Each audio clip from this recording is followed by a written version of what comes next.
לדבר על יחסי ישראל-ארצות הברית, מבלי לעסוק בצלע המשמעותית ביותר שנקראת יהדות ארצות הברית, זה פשוט לפספס את כל הסיפור. We all know that Israel has only one true ally in the world, and that's the United States. And I think a large reason that America is close to Israel is because of the Jewish population here. הקשר בין ישראל ליהדות ארצות הברית הוא הכוח הכי גדול של העם היהודי מחוץ לגבולות ישראל. ישנם שינויים רבים במערכת היחסים בין שתי הקהילות, והשינויים נובעים מסיבות מגוונות. יהודי ארצות הברית מכירים את ישראל. אנחנו בישראל אין לנו שמץ של מושג מה קורה בחיים היהודיים בארצות הברית. מי זו יהדות ארצות הברית? ממה היא מורכבת? מי הם האנשים האלה? מה מעניין אותם? מה חשוב להם? מה מטריד אותם?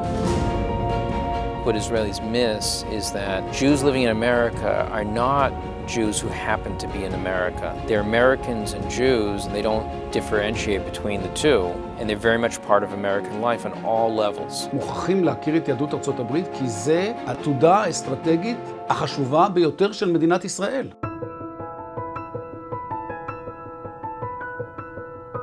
The Ruderman Family Foundation partnered with Haifa University to create the Ruderman Program in American Jewish Studies.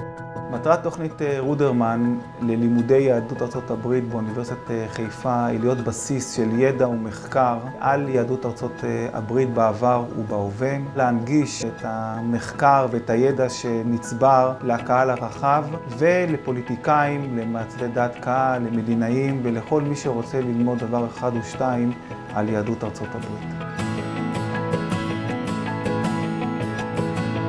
בתוכנית רודרמן אספנו תמונות היסטוריות ויצרנו תערוכה המלמדת על הקשר בין יהדות ארצות הברית לבין היישוב היהודי ומדינת ישראל בראשית ההתיישבות היהודית ועד ימינו.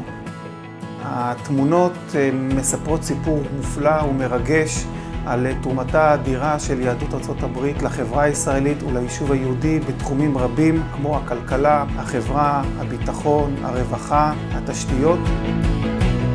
ניתן ללמוד מהתערוכה שהמפעל הציוני לא היה מצליח לעמוד על הרגליים ללא התרומה של יהדות ארצות הברית.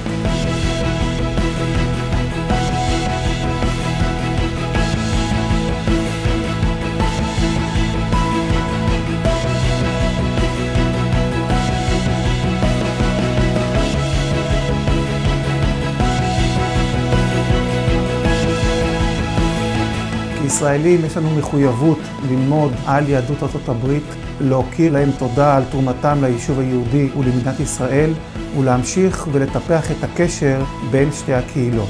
ההיסטוריה מלמדת אותנו שבכל פעם ששתי הקהילות הללו שיתפו פעולה ביניהם, ההישגים היו מרשימים ביותר, וזה טוב למדינת ישראל וזה טוב ליהדות ארצות הברית.